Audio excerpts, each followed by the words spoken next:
Well, it is now 2 o'clock, which means that it is time to kick off another Vinimark webinar. And today we're tackling the challenges, opportunities, and success stories of supplying wine to the continent of Africa. Now, for decades, South Africa has made its mark as a source of value wine in Europe and in America and in Asia. And we're also increasingly a contender in the region of fine wine. But today we're bringing the discussion closer to home, to the continent of Africa, which really is a massive hive of growing economies, evolving consumer trends, but also, and most importantly for today, untapped market potential. So to help us unpack these opportunities and the challenges, but also to hear about some lessons learned, we've assembled a really powerful panel that includes Spencer van Dalmie, who is the chairman of the South African Sommelier Association, but he's also a seasoned exporter of South African wine into Kenya. And then we have Matomi Mbata, who is Wars's marketing manager for the Africa territories, and he has first-hand insights into how the region's landscape is evolving.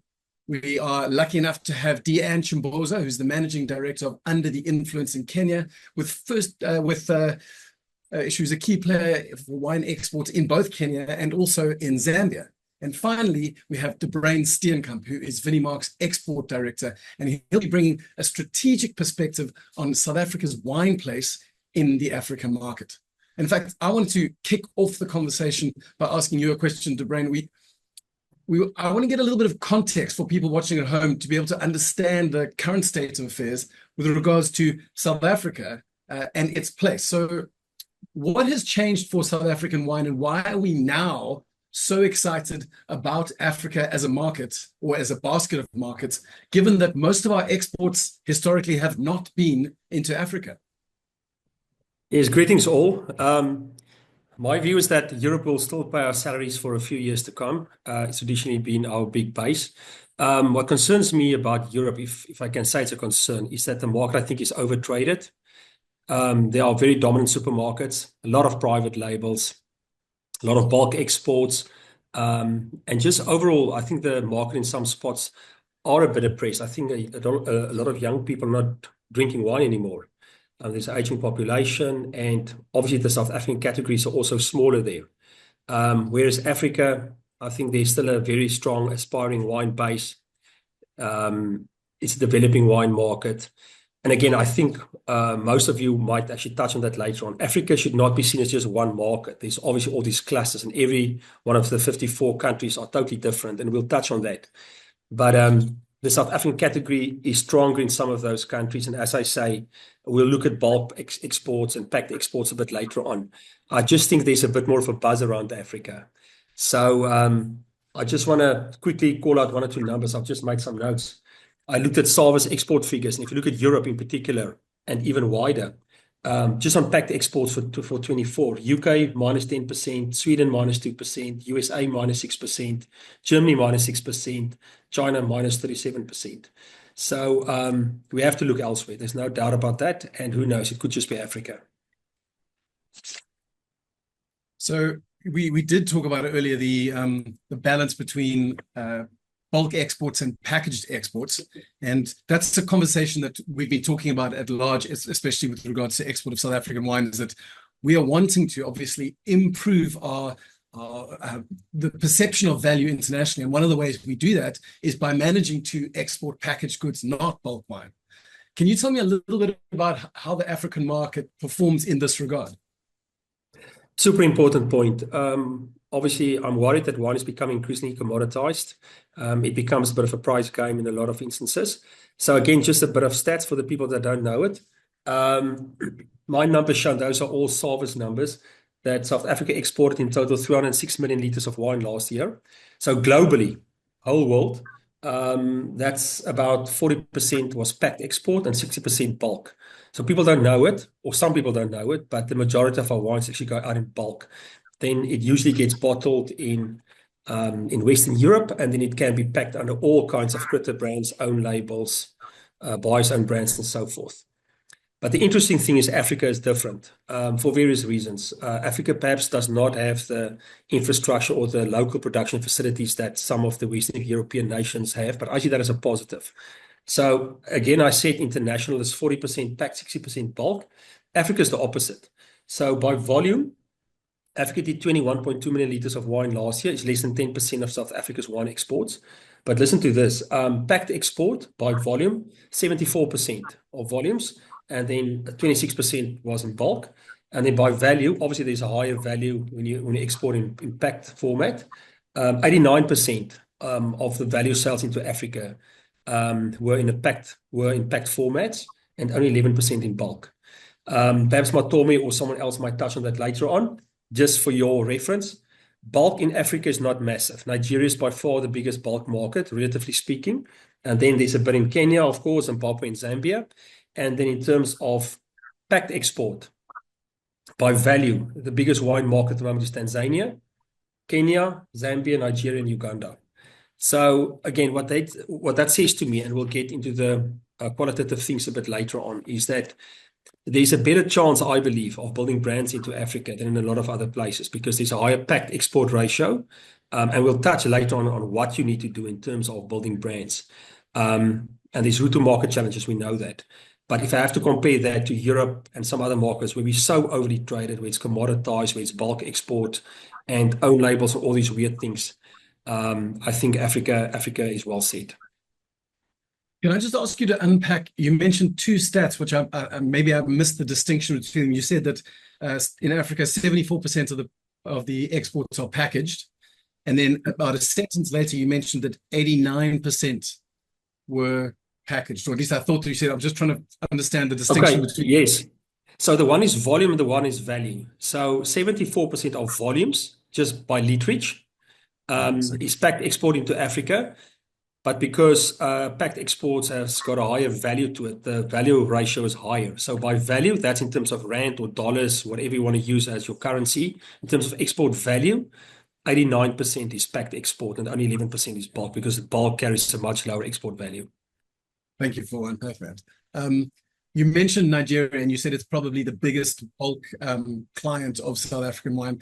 But looking at the stats from 2024, I also noticed that it was the biggest drop in sales of all the African territories, dropping by roughly 40% in 2024. Can you tell us a little bit about what's going on in a market like that? Yeah, it's a tough one. And again, I hope Matomi will also support or bail me out a bit later on. Just in terms of numbers, my desktop research shows that the Naira, the local currency, has devalued over the past 5 years with more than 90%. So that's got a massive impact. It lost a lot of value against the dollar. And as you will all know, if you've got a very weak currency, it's good for exports, but very bad for imports. So now they're importing the South African wines. The currency has devalued against the dollar, and they sit with a big problem. So the costs are going up in terms of imports. And now you can sometimes get the wine into the country, but then sometimes it sits there. So the big factor, as far as I have it, is a devaluation of their local currency, the Naira. And then I think there are other subjective issues. And again, we can debate that later on. It's a big population, 236 million people odd. But we must remember more than half of those are Muslim. So I'm not sure how big the whole wine drinking population is.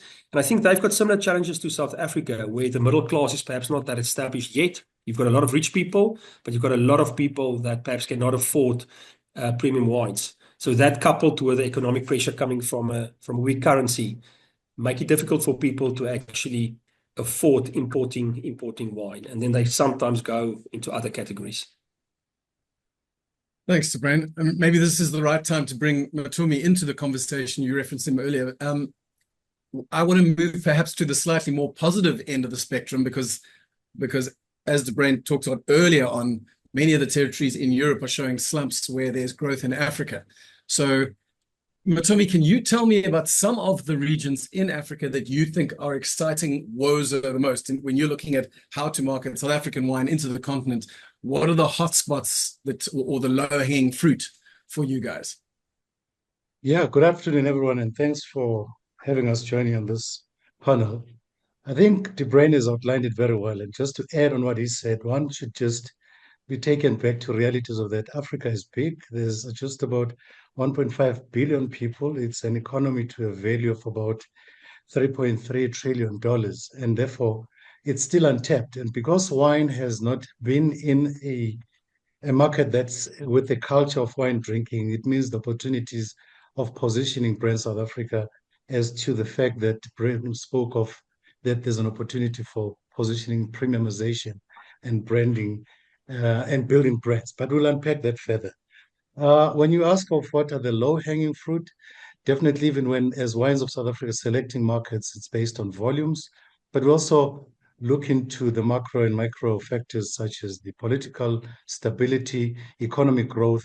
You know, as you would know, that some of the top 10 countries in the world in terms of economic growth are from the continent. So those are the factors that inform us. But while we do so, also a lot of infrastructure development in the markets inform us about that. We should look into, obviously, positioning Brand South Africa where there's development of hotels, restaurants, and supermarkets, platforms through which we can trade. We look at such markets, and they pretty much, I would say, East Africa and West Africa in certain markets actually are our low-hanging fruit, and that's how we strategize in looking into the markets. So when we've been comparing European markets and African markets, and obviously when we're selling into Europe, one of the big competitions that we face is the more established reputations of the old world.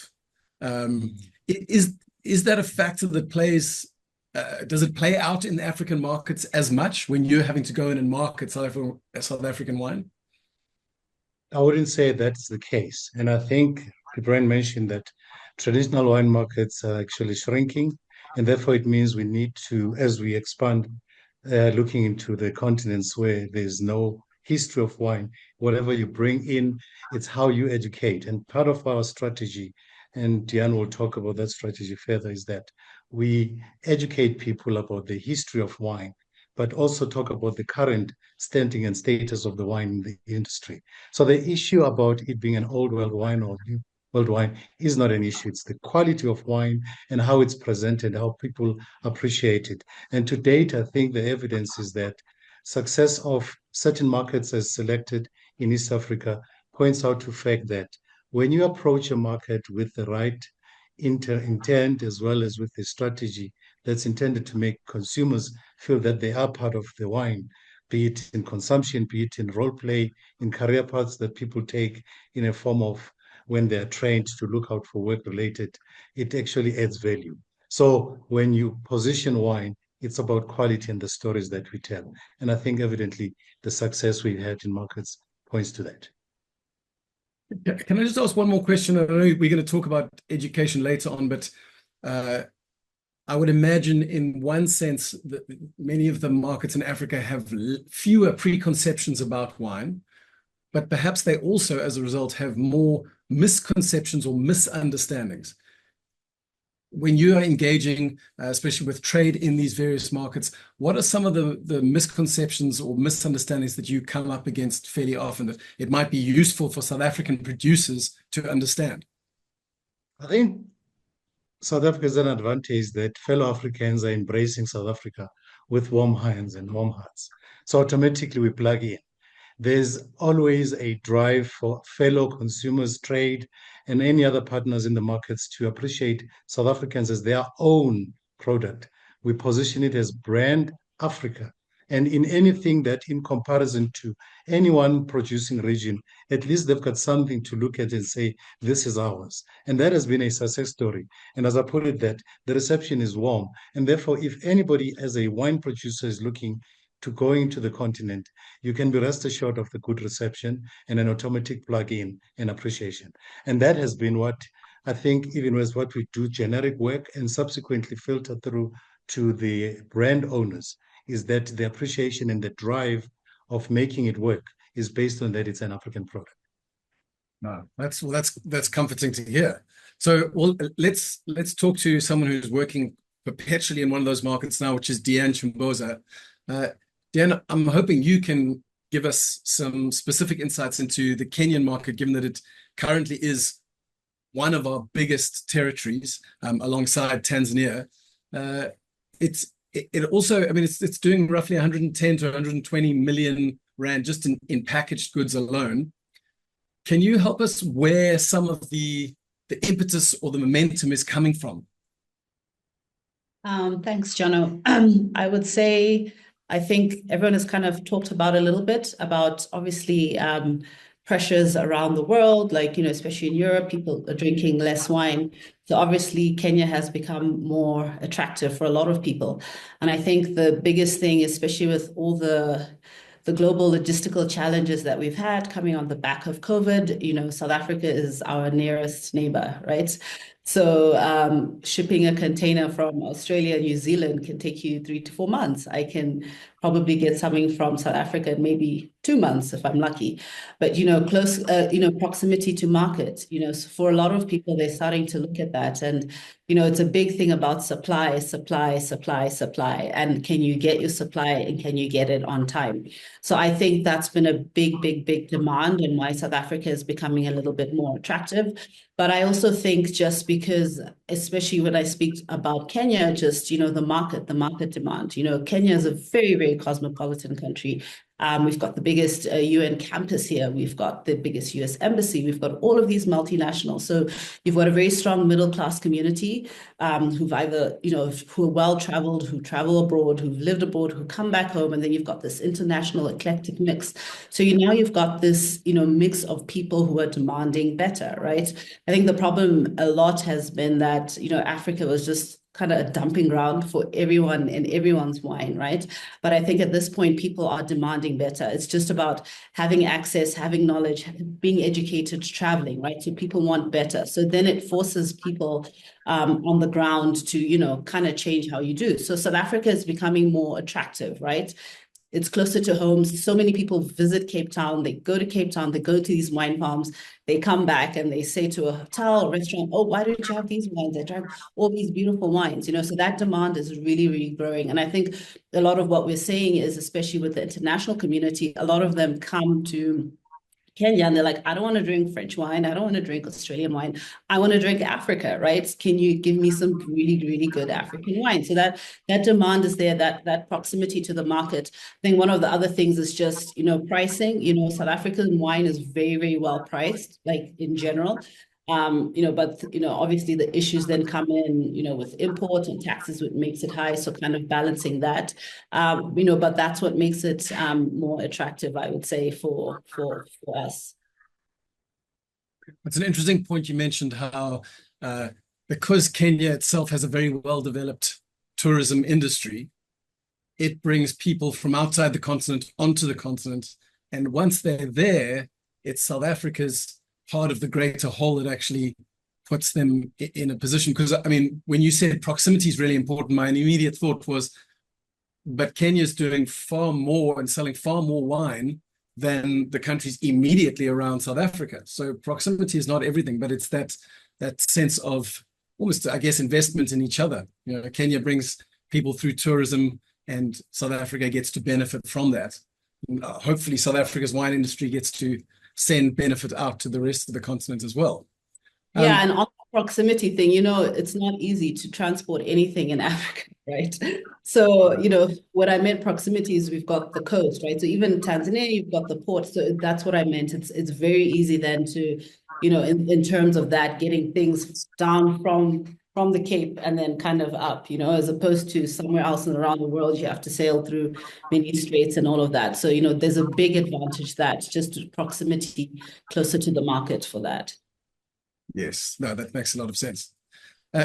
When South Africa is exporting wine into Europe, often they have to almost amp up the Africanness of South African wine, and often they will create new brands in order to sell in a market like the UK or Belgium, for example.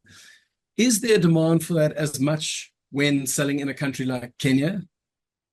No, I think it just kind of diminishes the brands, right? Like we want people to experience the beauty of Africa, tell the story, but then you give me a brand with some other name that, has no relation, nothing I can correlate and educate people about. So I think for me, it's more about authenticity of brands. I think there are a few private label brands here and there, but it's not really, really a big thing.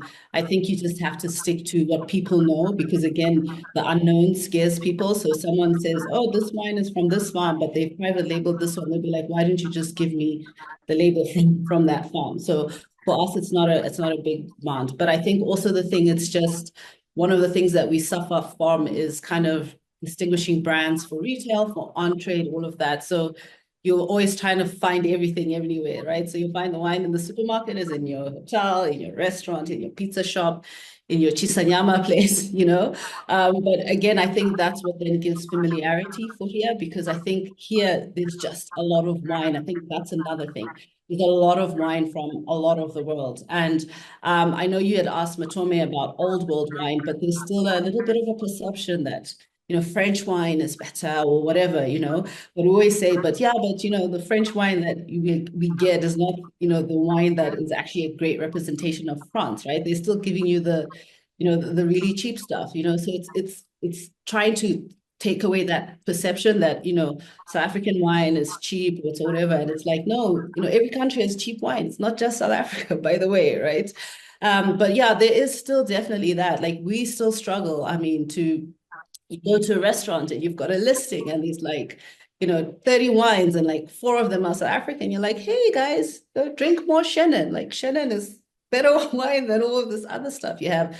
Get people to drink, you know, more of Africa. So we're really, really educating and trying to get people to change that perception a lot. I think it's just a misguided perception that's always been there, and just maybe not having enough product diversity. But now we're seeing a lot more of that. And I think we're seeing a lot more better product, not just South Africa, but from around the world as well. That's good. I mean, yeah, so your company, Under the Influence, does do a lot of work in education. I mean, your mission was to bring better beverages to Africa, but you know, better is quite an amorphous term. How do you define that when it comes to wine? Because obviously you're not just trying to do premium. So how do you define bringing better beverages to Africa when it comes to South African wine? I think it's just wines with a better story and a better connection to people, right? I think, you know, don't just bring these high-end, super fancy wines that nobody has a connection to, right? Or that you're really working with, you know, especially when you're doing education and training, you're working with people with basic knowledge, right? So bring something that people can understand and can easily relate to, right? There's this probably the misconception that everybody wants the most expensive wine, the most high-end wine. We actually don't. We want something that we can tell a story about, that you can open and people like and is easy to drink, right? And I think the biggest thing is for us, even just looking at brands, is like saying to a lot of guys, like, you know, we have a lot of challenges in Kenya, right?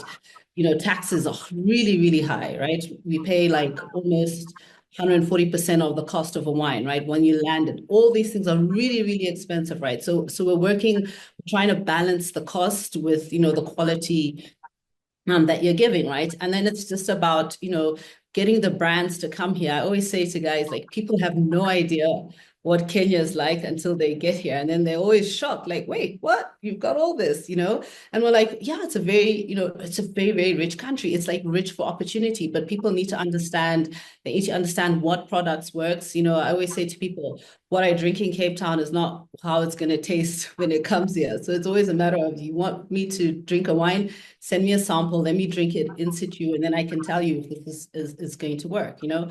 But getting brands to come to visit, and then also give market support, right? As much as possible, right? Where you can, because we need that support to be able to build the brands. It takes such a long time to build brands, and then to also, you're trying to get people to stop drinking what they like, their favorites. You know, people are very stuck in their ways, so get them to change. They'll be like, no, I've been drinking this for 40 years. It's the best wine. And you're like, okay, but try mine, please. You know, so there's a lot of that we have to work on, just to, you know, change people's perceptions and then get them to drink better, right? It's all about that experience, enjoying food and wine with people, all of that. So that's what I think that's what that better beverages kind of means for us. You mentioned market support, and I assume that was a message to producers who are wanting to capitalize in Kenya. Can you tell me what market support might look like? You have a dream brand that you work with who provides perfect market support. What does that look like? Okay, I think, well, first for me, it's always kind of pricing. Like, pricing is very, very important. Like, at the end of the day, we have to remain competitive, right? And pricing support helps us in the market, right? It doesn't sound like it's market support, but it's actually one of the biggest things, right?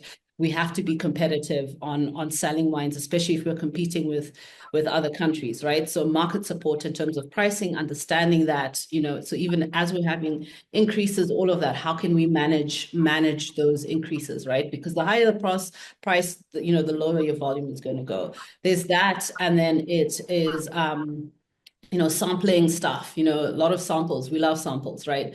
We have to, you know, get liquid to lips, right? But we can't do that without samples, right? So a lot of that. And then coming and visiting and meeting people, right?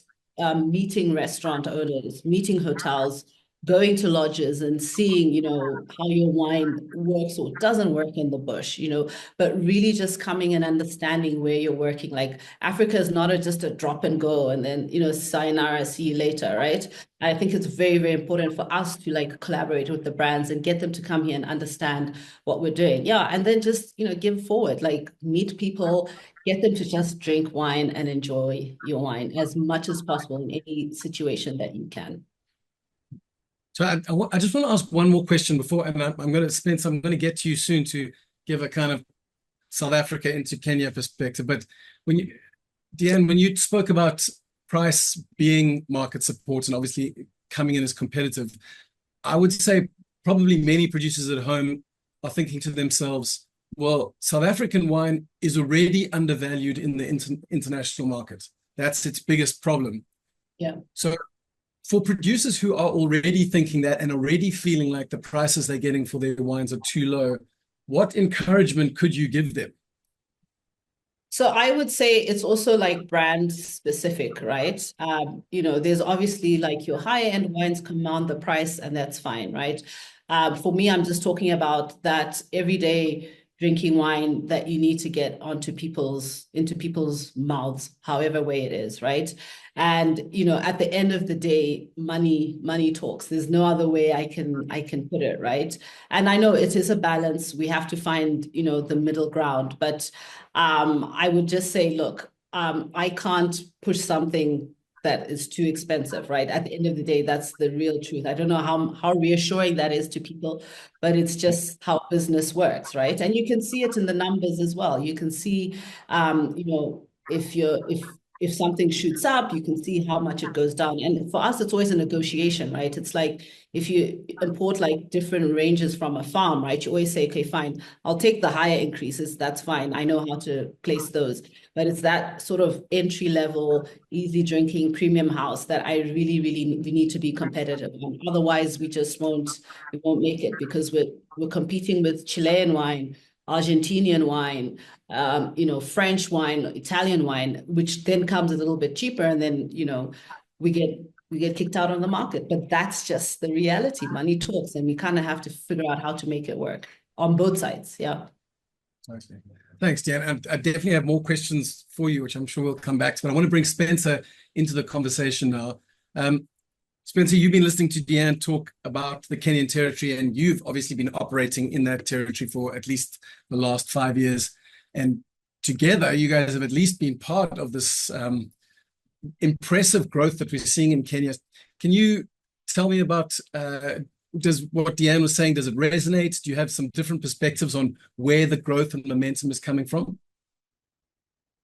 Thanks, Dono. Thank you very much, and great to be on this conversation. I think it's a wonderful conversation to have, and I've had a lot of I've had a lot of passion and faith for the South African wine and the African continent, and how well it can perform, and the numbers are amazing. It's really nice to hear that you know, as you mentioned, 5 years, the numbers have increased a lot in that space of time. So it's an awesome trajectory. And shout out to Diane. I think she said everything. Literally, I was scratching my head thinking, what else am I going to say here? But she's been I don't think there are too many people who know more about the Kenyan market than she does, and I think she speaks very clearly about not just the opportunities there, but the challenges as well. Maybe echoing. Fortunately, now echoing a lot of the sentiment that she's already shared. So when we started exporting into Africa, our target market was slightly different, and it's kind of equalized a little bit now. But a lot of people, 5 years doesn't seem long ago, but if you were to cast your mind back, that's just post-COVID. really global, a massive reset generally in terms of the wine industry in South Africa, and all the shocks that it had endured in that space of time. And for a lot of exporters, a lot of distributors, it was there's a very cool graphic about Cape Town and a very clear graph of every little town and suburb in Cape Town, and then north of Cape Town is Africa with a little bit of Joburg and nothing else. And that's how a lot of people saw it, and still how a lot of people see it. You're like going into Africa. And I think both De Bruyn and Matome explained it quite importantly. It's 52 different countries, 52 different opportunities completely. So we focused on Kenya. I was born and raised in Kenya, so it was a natural fit. And having lived here a while, it was the opportunity to export wine there was one what I could not pass up. And our target was always actually Kenyan people. A lot of people's target was tourism, because naturally and still tourism is very strong in Kenya and in a lot of African countries. So it's a conversation piece I have a lot of the time, and I introduce generally when you meet someone and you get to the point of what is it that you do for a living, and you're like, oh, we export wine into Africa, and they go, oh, great, you must sell it to all the lodges and all the camps and stuff. And actually we don't. We do a very small percentage of our business goes out there. And I think I guess having grown up in Kenya and seen something of a wine culture, and that's accelerated extremely by an extreme amount at this time. But as Dee said it so well, there's so many opportunities now. There's so many people who've lived abroad and come back. I think I don't know what the statistic is, but there's a large number of Kenyans, and generationally and for much longer stories, economically, there are a lot of Kenyans around my age who left for university, then worked in foreign countries, and then are now coming back home and making themselves comfortable at home, which then it means that you take a lot of the best things from where you lived, you've borrowed, and you bring it back and you create that. And that's creating a culture. It's creating a great dining culture. I don't know if anyone hasn't checked, you should see some of the stuff in some of the restaurants, and some of the dining scene in Nairobi is as good as anything in the world. So accompanying that is very much a growing wine culture. And so that's what we always felt then when we started our business, that we thought if we were able to bring much more affordable wine, and I think to address your question directly, the biggest challenge we have is taxes, man. It's flipping, you think 140%, and you think 140% is just a number, it's 140%. But what that means is, from just purely from an export perspective, it means that you cannot sell that wine. You can whatever bottle of wine, call it a bottle that costs 100 rand, costs you 100 rand export price. Before you are able to sell that wine in Kenya, you have to pay your taxes. You don't sort of pay taxes on credit. You don't sort of say, I want to sell it first and then I want to pay the taxes. It doesn't work that way. Taxman's like, you want it, we want our pound of flesh.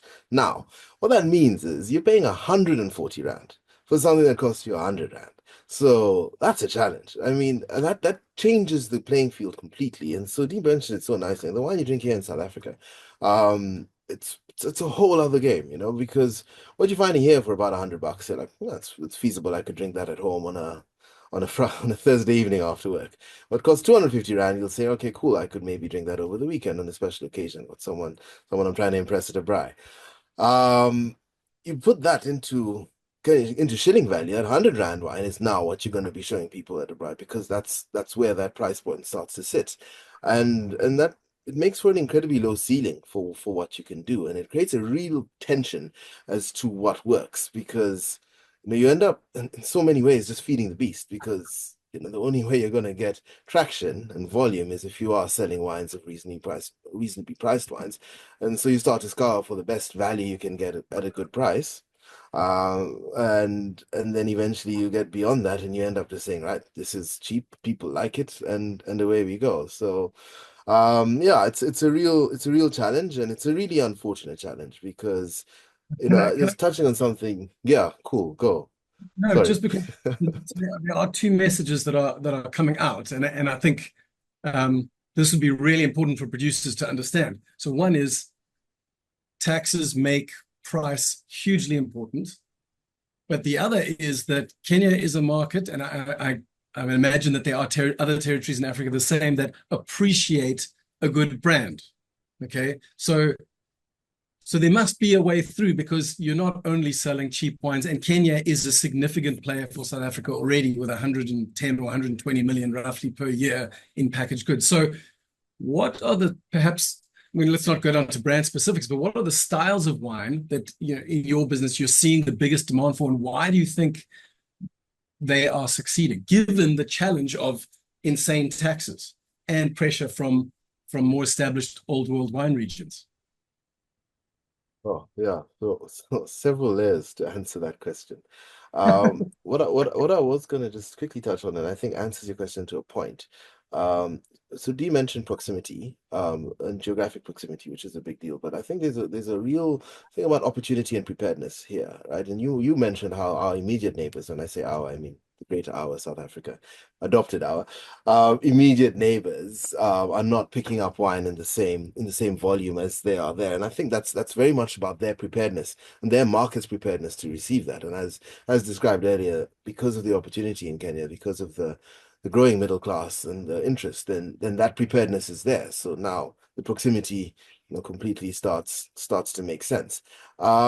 Specifically to styles of wine, I must be honest, we still sell a lot of sweet wine.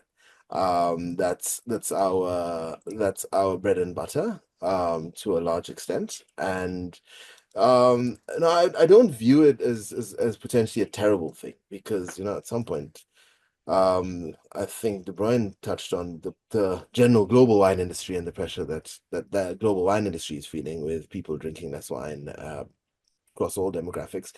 So people are drinking less wine, and if you can get wine in a glass, is the first step, right? Because that's where we all started. And I was not 3 years old swirling a glass of wine going, I can pick up the aromas in this. It had to start somewhere, and quite frankly, it started with sweet wine for me. So I see that as a really broad base of a pyramid, and there are people who will get stuck at that broad base, and that's fine. But I assure you, there are lots more people who are willing to go a little bit further and try some more. So, outside of that, and this was a really interesting one, 4 years ago, maybe when we just started, we threw in a wine into one of the consignments we were doing. It was a Malbec. And I mean, South Africa is obviously not super reputed for their outstanding Malbecs or benchmark quality Malbecs. I see you want to fight me on that one, okay? But Malbec wasn't the thing. We thought, what the heck? Let's see how it goes. And more on what that particular Malbec showed, more than what the name of the wine was. It was fruity. It was very upfront. It was nice and rounded, and all those good things. And the market picked it up like crazy. For the first sort of 3 years of our operation, it was our biggest selling dry wine, by a distance. And not that Malbec, I mean, we must say, working in a market like Kenya, where you have Argentinian wines in the market, Malbec was not completely unfamiliar, but suddenly here was a South African alternative to something that they already knew, and it delivered something flavor-wise that was a little bit different from what the Argentinian ones did, and yeah, we could hardly keep up with the demand for it. In fact, we gave up trying to keep up. It was just, we did what we could and just sold out at the end of it. So I think that little example just goes to show that there is interest, that there is interest, and people are willing to pay a fair price. And I must admit, it was a fairly fair price. It was a very well priced Malbec. It was that thing I talked about, scratching the surface to find something that's really good value, that presented in a really good way. The wine presented premium. It was in a really nice bottle. The label was very premium. It was under cork and heavy, so it looked like what it should, what a premium wine should look like. It cost not in South African terms what a premium wine should cost, but by the time it landed in Kenya, it aligned on that price point. So it was in many ways a perfect storm. So I think, yeah, stylistically, wines like those do really well, and then wines that don't do really well are very unfamiliar wines. I brought in a Cab Franc that I liked a lot. For love or money, I could not sell that thing. In fact, I'm still trying to sell it. In fact, I tried to sell some today as well. Like, I mean, like it's weird, and sometimes these things work in this way or not. But yeah. So, I mean, I want to touch on what you said about sweet wine, because you almost apologized for it. And I think that as a South African industry, we do a lot of apologizing for sweet wines because there is this assumption that if it's a sweet wine, it's A, cheap as chips, and B, probably wasn't made with any great attention to detail. And I'm just wondering, having sat with a brand recently that has a Shiraz with roughly 50 grams of sugar in it, and I drank it in a Zolto with an open mind, and that particular wine was the fruit actually had quite a lot of clarity to it. It was clearly a very well-made wine. And I just wonder if South African producers aren't missing a step in producing sweet wines. And I'm not talking about dessert wines or late harvest wines. I'm talking about wines that are harvested at optimum ripeness with arrested fermentation, but that are branded well, made with attention to detail. And maybe this question is to Deanne, to Matomi, to you. Is there not room for more of those brands of well-made wines that are still natural with minimal intervention but have higher residual sugar? Is that something that we can produce in South Africa without apologizing for it? Or am I going to be burned after this for speaking heresy? Happy to go last. I think I've spoken quite a bit in the last few. So, well, Deanne, maybe you can then give me an answer there.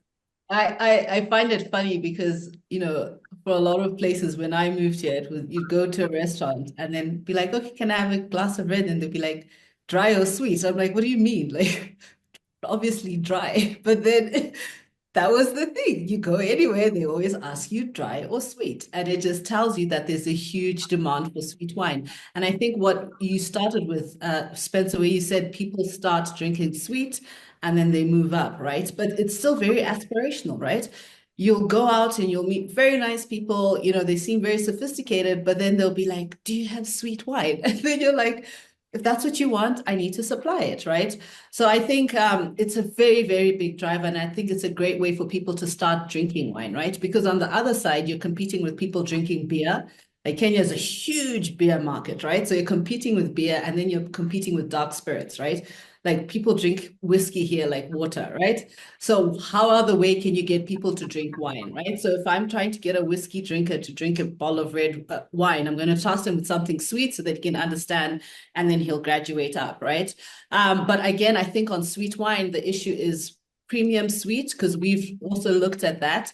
Again, it's driven by price, right? Most of the people who are drinking wine or sweet wine or starting are probably on the lower middle class. So, you know, for them, price is very, very important, right? So if I have a bottle of, you know, Four Cousins, for example, which costs me, you know, 1,000 shillings, and then I've got your premium sweet, which costs me 2,000, it will look nicer, but listen, hey, I'm going for price, right? So price is very, very, very important on that. So premium sweets would be great, and maybe in higher end establishments, but for your everyday drinker, the cheaper, the sweeter, the better. Like that's where the focus needs to be. That's where you're going to drive volume, not on a higher price, well-made. People just wanting something sweet and that they enjoy. Okay, fair enough. Well, that answers that question then.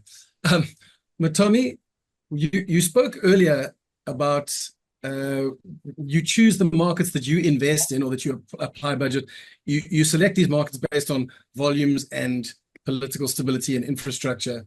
The first thing you mentioned was volumes. And then Deanne, you later on said that people want brands that they are familiar with.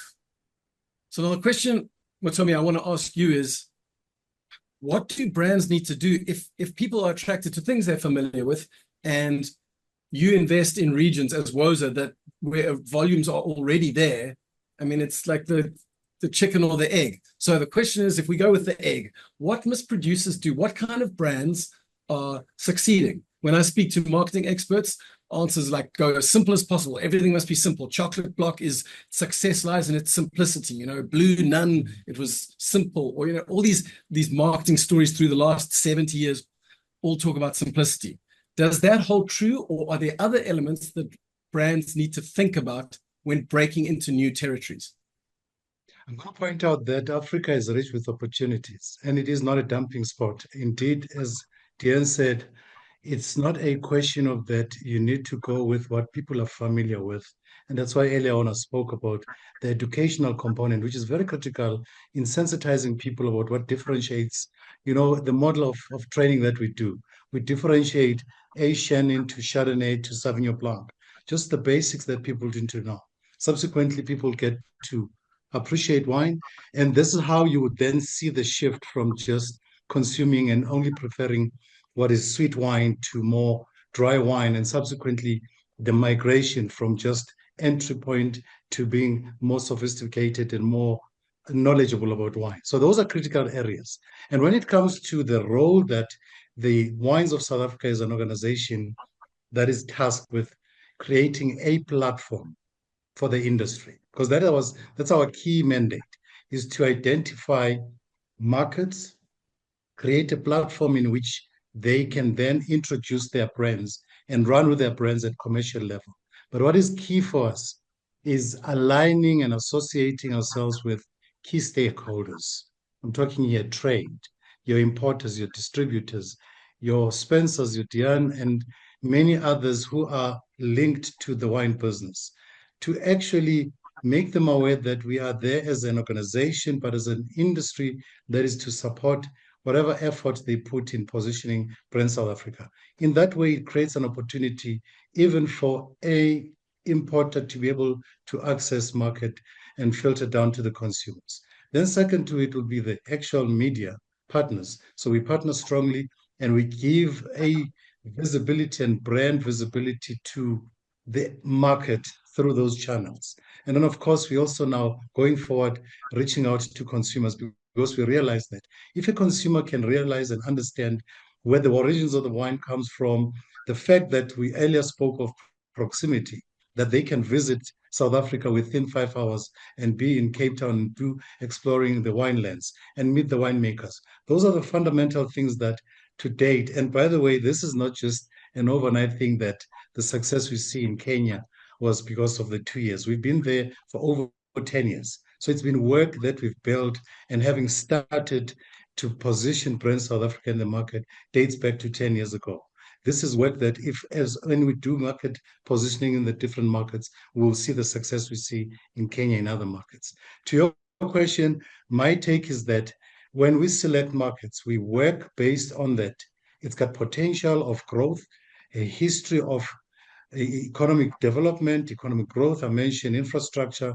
We plug into those and we enhance through relationship building. Also very important, our embassy stakeholders also play a role in facilitating and ensuring that there is an uptake of South African wine at all levels. And then we actually amplify the messaging about many other things, such as ethical practices within South Africa, in that we are competitive in comparison to many other wine producing regions.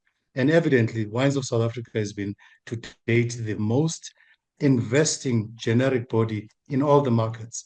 We invest in education, we invest in ensuring that people get to feel that, as I put it earlier, they are part of the African product. Can we just touch on a little bit on the taxes? You get to have a look at a number of different markets, and Kenya's 140% seems quite high. Is that unusual, or is that a lot of them? If producers are looking at various territories and perhaps they are already price sensitive, are there regions that just treat us a little more kindly when it comes to taxes, or is 140 stock standard?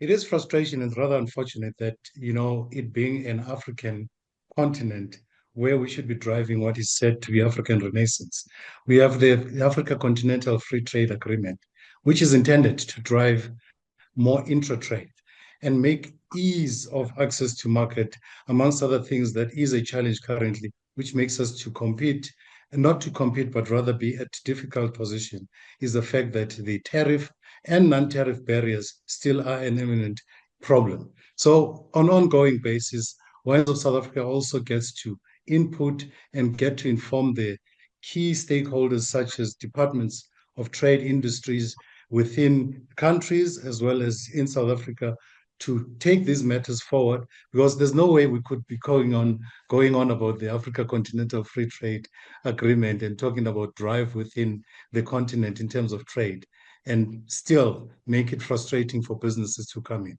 particularly in areas and markets where there is no production of wine, which therefore there's no need for any protectionism approach. So those are things that are ongoing basis that we do behind the scene in terms of creating opportunities. But there are no much countries that figure out ways in which tax becomes a revenue generation scheme.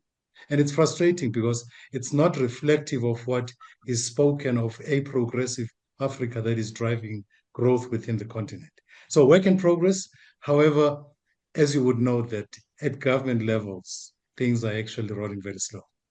Yeah.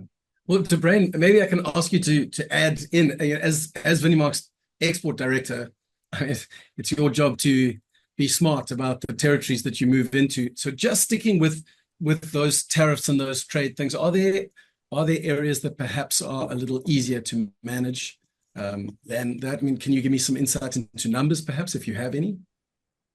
Yeah, so I'm not going to go into numbers too much. I think just from a strategic point of view, we've identified 6 clusters of where we operate. The 2 markets that concern me a bit, but we don't need to delve into that too much, is Mozambique and Angola, for various reasons. The 6 clusters that we are excited about, that we focus on, and the first one will be pretty obvious, given tariffs and perhaps free trade agreements and the SADC areas in Namibia and Botswana, just for obvious reasons. We sort of treat them as our 10th and 11th province.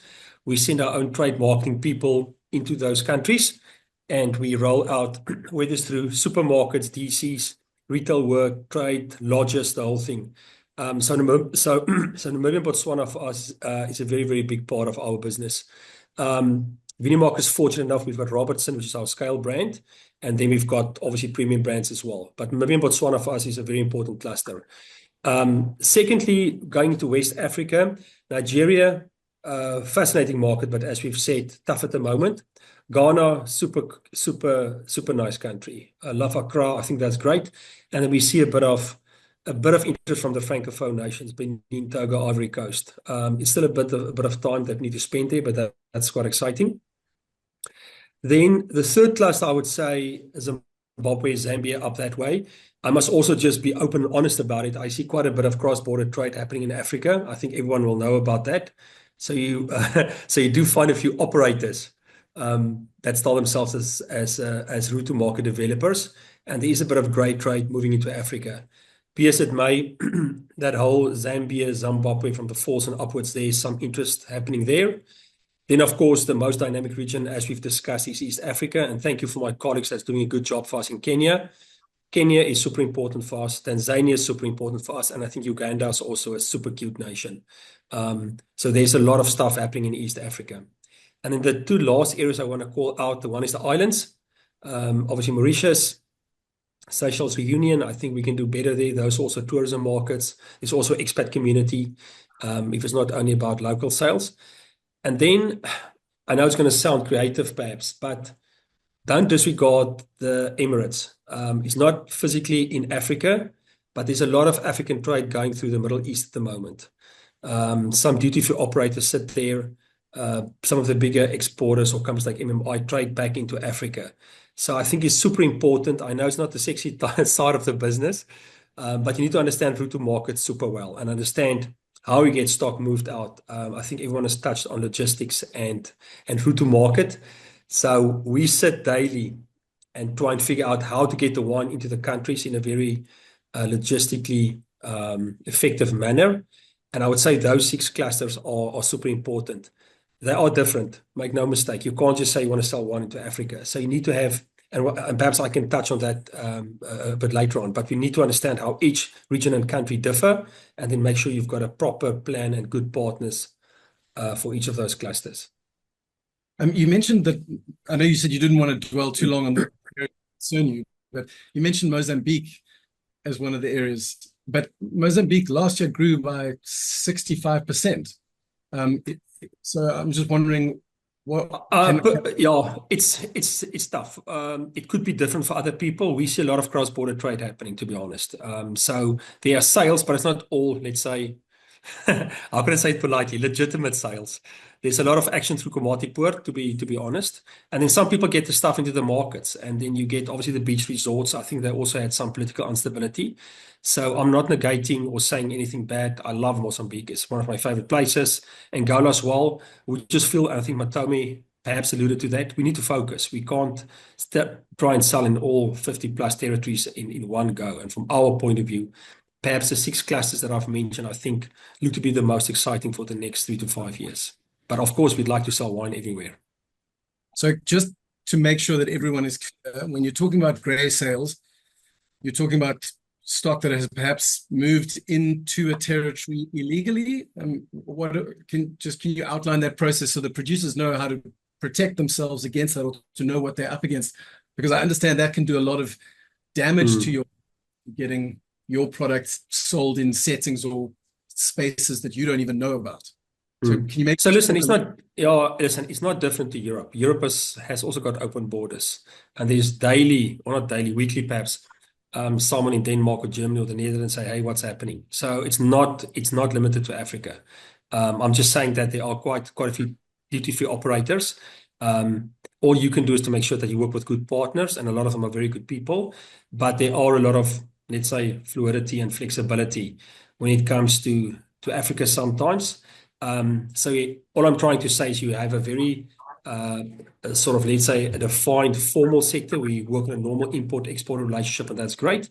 But obviously, you will always find operators where you, in a good faith sort of position, sell to them, but you don't always know where the stock is going to end up. You can't control it anyway. All you can do is to make sure that you know something about the business, you trust them, they pay you up front, and then just try and control where you can. But Africa is Africa.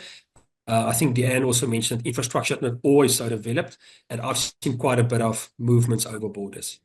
Yeah, we've seen a lot of grey goods come from actually the Emirates as well, because you have a lot of guys who then distribute up there, and then people just go and buy there, and then they ship the stuff here. So we found a lot of, oh, what is this wine doing here? And you know that the guys have gone to Dubai and they've just brought it in. So there's a lot of that here. Definitely. And especially probably more on spirits, but you find it a lot in wine. Yeah, that's the easiest, I think, grey market for a lot of guys here now.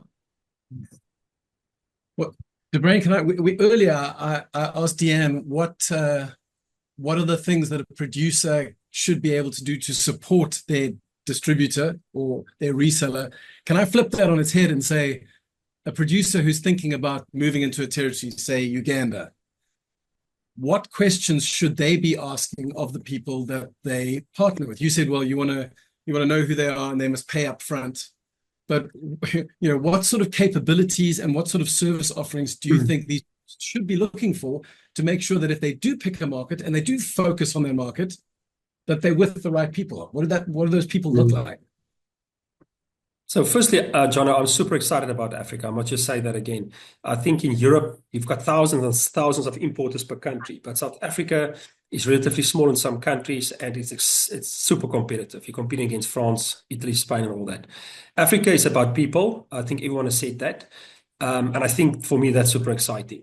So whether it's at trade fairs, WOZA events, road shows, contacts of contacts, desktop research, you need to understand the people. It depends on who you want to work with. In some countries, you've got 2, 3, 5, perhaps 10 decent importers that you can work with, that's got liquidity, that understands route to market, that's got a clear channel plan, and then you can work with them. Again, I've got a Gmail address, nothing against Gmail, but be careful. People will mail from a Gmail address and say, how's your mother? And it's not that simple. So I think sometimes just take a bit more time, be disciplined, don't be impatient or impulsive. And sometimes I can be, but make sure you know who you're obviously speaking to, and make sure that you do a bit of research. If you can try and travel into the market, even better. Reach out to Matomi perhaps, or use contacts and find out whether they know about this importer or potential import, and just do a bit of research and a bit of due diligence. So for me, that's super important. And then obviously you need to make sure that your goals align. Everyone has said you need to be commercially super astute. It could be that someone is looking for a pouring deal to hotels, but you're trying to pitch a super expensive Stellenbosch wine to them, and then there's no fit. I think South Africa's problem, I've said that many a time, is that we don't have enough, let's say, premium middle class brands. We seem to have a lot of cheap stuff at the bottom and then super great brands right on top. We need more global brands there in the middle. So make sure you've got a good brand offering. And then obviously make sure there's liquidity in the market. Do your credit checks, make sure that you get paid. And then you need to work with the market. You travel to the market.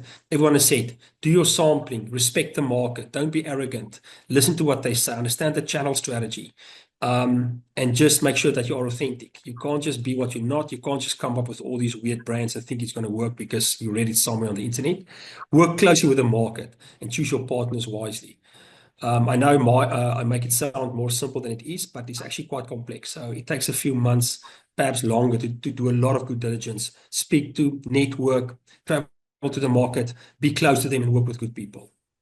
That's very helpful, I think. And Spencer, I think you have something you wanted to add. You just got to unmute yourself, I think. Sorry. There we go. That would help. Apologies. Yeah, I do on that. I actually had 2 points to add to that. The first being, I think, well, just maybe your earlier question, what can a brand do for the market to get in or to create a footprint for themselves in the market? And I think little to what the brand just talked about, I think there is a respect for the market that needs to be had. And I think that's something that's changing, but I don't think it's changing probably at the rate that needs to. A little example, there's some wines that we've been selling, and we get POS material to sell. And we're glad to get the POS material. It's a nice little additional thing to have that allows people to see the brand and see the brand in different contexts. And we had a couple of our customers send that stuff back, and they're like, I can't really use this because this doesn't speak to our clientele.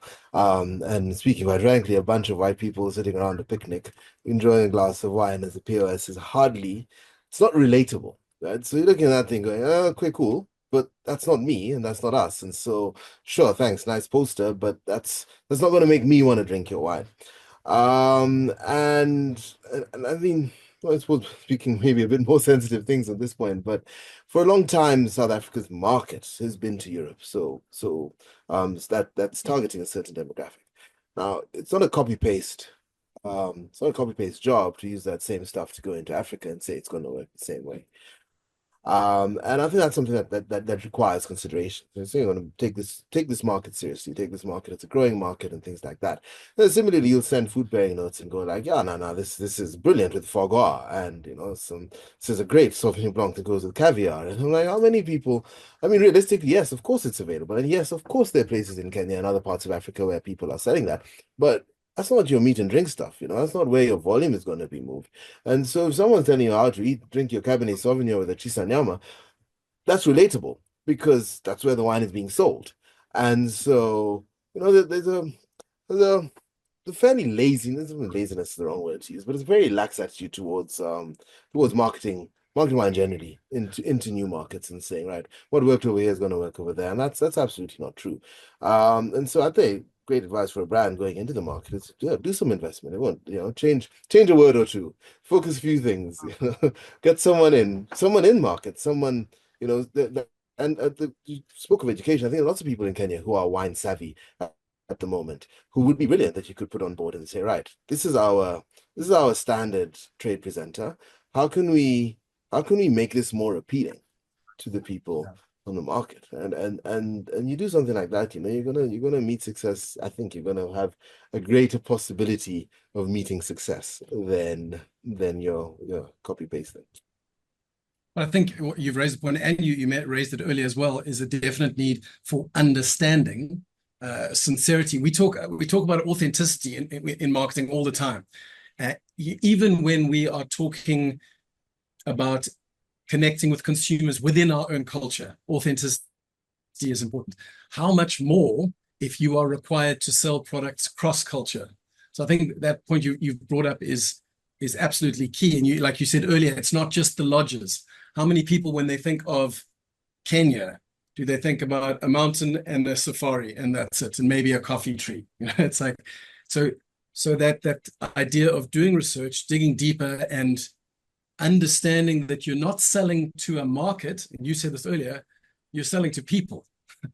And that seems like a no-brainer, but I don't think it is. And Matomi, you and I were talking about different baskets and regions, and you made a fascinating point about perhaps countries that had once been colonized by France versus countries that had been colonized by Portugal, for example.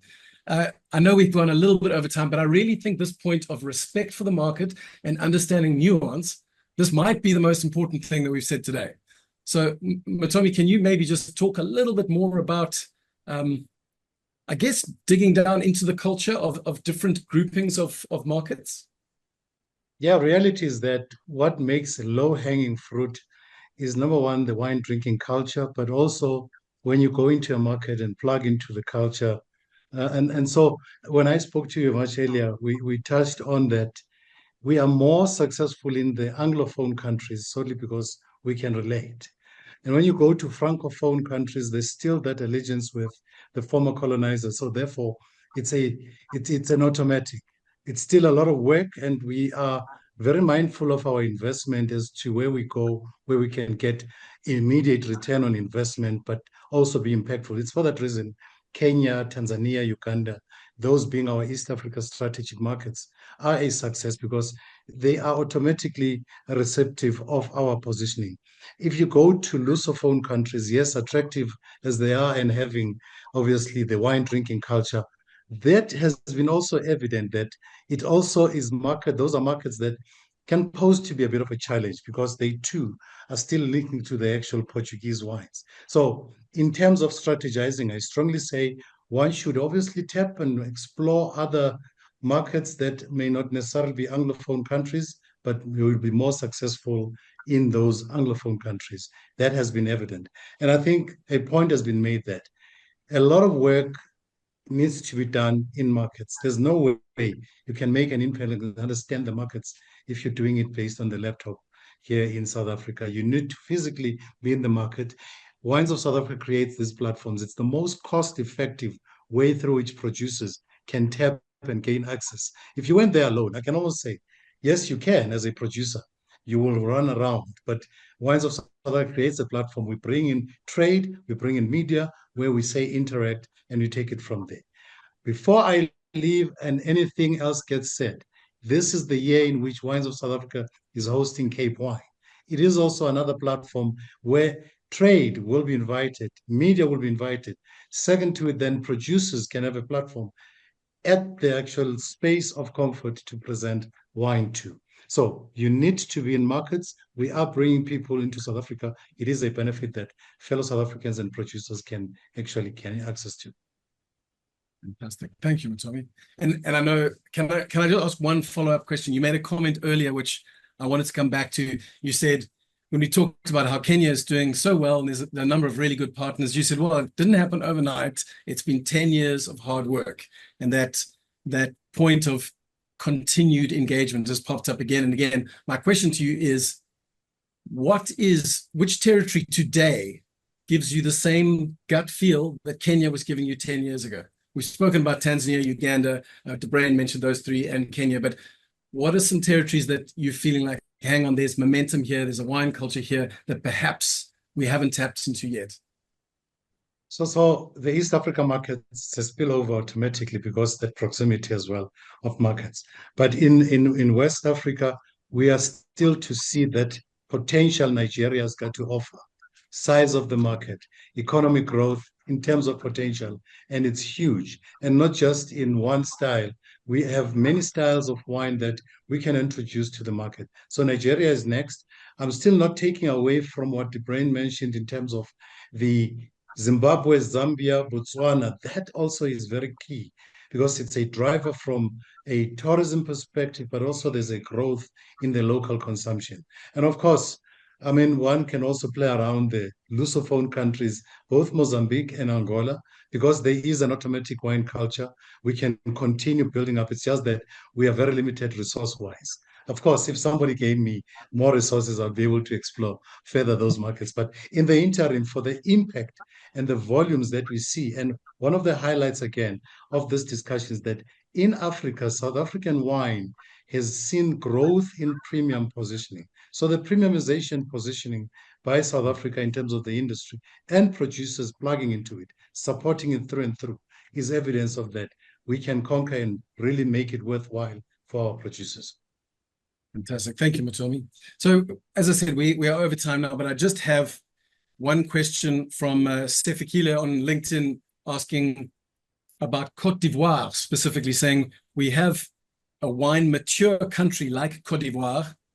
In a country like that where there's a mature wine culture, how should we be presenting brand South Africa? I'm not sure if does that make sense? Anyone can answer that, but Matomi, I imagine you have some thoughts. Yeah, I suppose from a generic point of view, our messaging is always that we create platforms and we communicate to any markets in the continent about what we can offer them. But again, it's a matter of resources that we don't see Cote d'Ivoire as yet a low-hanging fruit for South African wines. It could take another 5 years for us to position South Africa. But I think it's a question again of that. If we were resourced, we could explore that market. Thank you. Does anyone else want to add to that?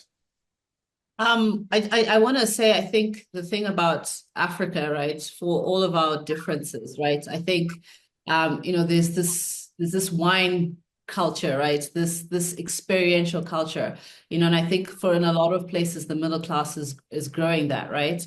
And, I think now is the right time to kind of take advantage of that, especially when it comes to promoting African brands, right? Because everyone is about Africa. And it's always this thing is like, we've got, the oldest wine growing region in the New World, right on the continent, right? We're so proud about Africa and everything else that we do, except when it comes to drinking our wine, So how can you tap into that? And how can you find like-minded people, like De Bruyn said, right? There's a lot of people, and I think in a lot of these other, less popular places and, in the scarier parts of Africa, who wants to be given the opportunity, right? But the thing is, it's breaking out of your comfort zone and saying, look, where are we not, right? And why are we not there? And why do we think we can't go there, right? And if we don't go there, if we're not the pioneers, no one else is going to do it, but there's so much more opportunity in Africa, to grow wine, right? But I think it's a lot of, from the producers and working with partners, working with big, companies who export across Africa, start breaking into those scary places, right?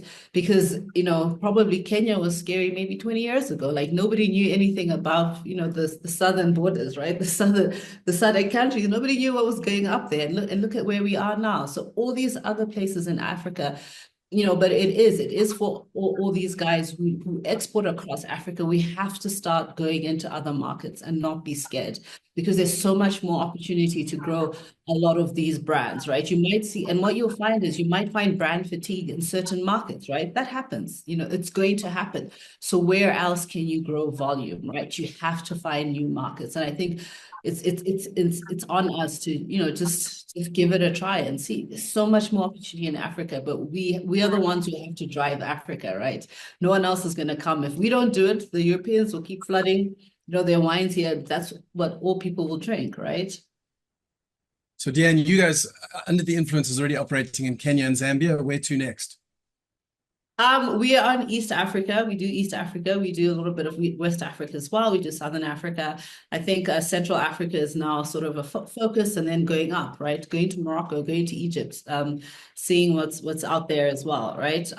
Would love to conquer the whole of Africa. There's not enough of us, but it's, wherever we can expand. I think there's a lot more opportunity in West Africa, but it's a little bit, we always say it's wild, but it's fine, we can, we'll just bootstrap and we'll figure it out. I suppose there's degrees of wildness, it's yes. So what I'm going to try and do now, unless do you guys have any questions for each other or any further comments? Because if not, I'm just to try and tie this all together. It feels like there are actually maybe 2 or 3 really important themes that popped up for me. and I'm going to go through them.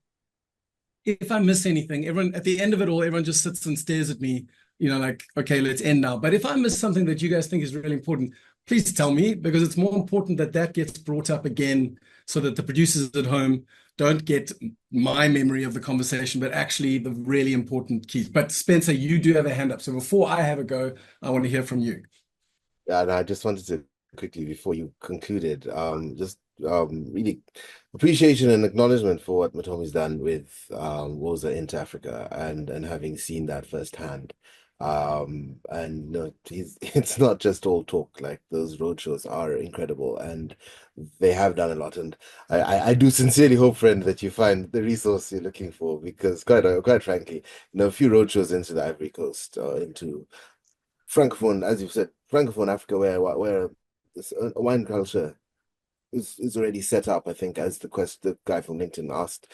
A few more people being more aware of South African wine, and a few more repeat visits, you'll be surprised how quickly the uptake can happen from there. And I think there's just also a familiarity with stylistically with South African wine that you might find resonates quite a bit with the food in the regions, and quite frankly, also the temperatures in the regions and stuff. So it's one of those things that might work if only we had the time, finance, and energy to explore.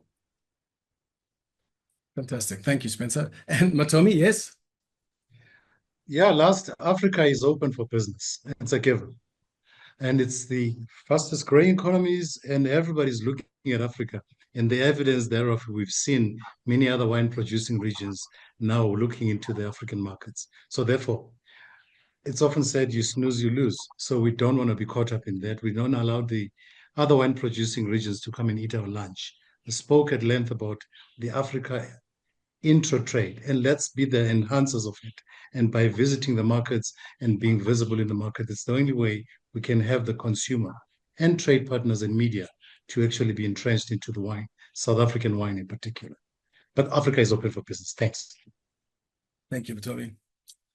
So in maybe 2 minutes, I'm just going to just try and recap. We started with DeBrain giving us a little bit of context and comparing essentially European markets, the Americas, and African markets, and saying around the world, everything is tough, but Europe has been shrinking a lot. And it's also an aging market, whereas if you look at the African territories, they are on the up. So they're not in our top 10 just yet, although the UAE is in the top 10, but the African territories are growing fast.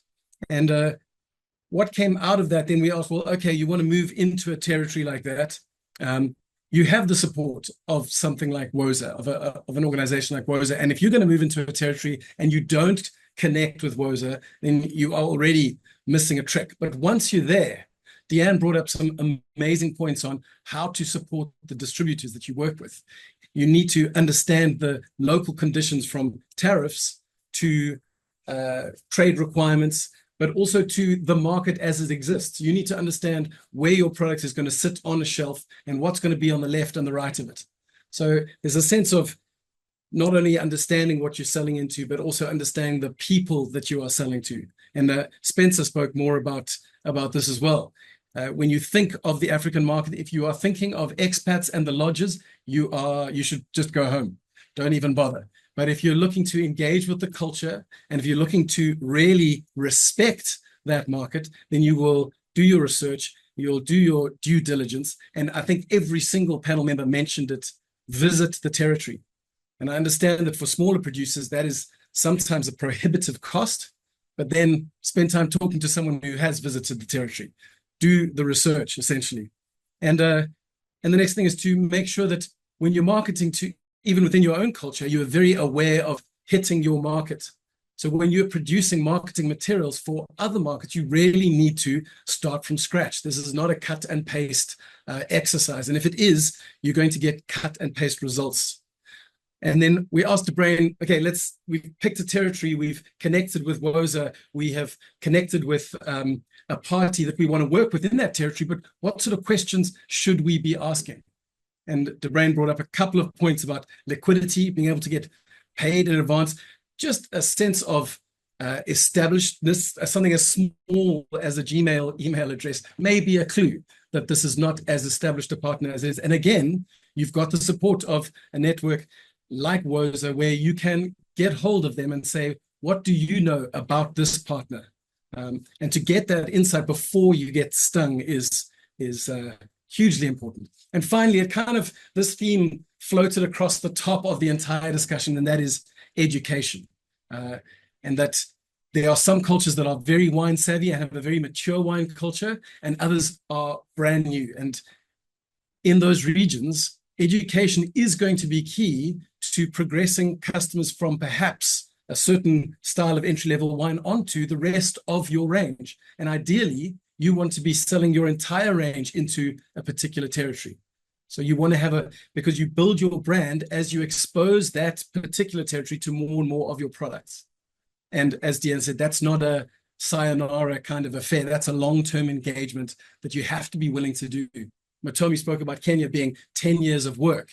And each brand who's looking to engage in a territory needs to understand that it's not about shipping a container. It's about making a connection and a relationship that will enable you to ship containers perpetually into the future. So I think I've kind of gone through the various steps in the process, I hope. And the good thing is that if I haven't, you have an amazing support structure in distributors like Vinimark, in Woza, and in personalities like Spencer and Deanne. So I feel like we have what we need to really make a success in the various markets within Africa. So thank you to all of you at home for joining us.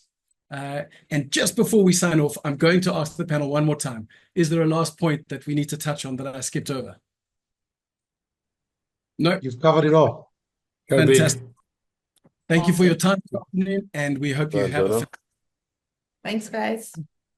Thanks, guys. Cheers. Bye.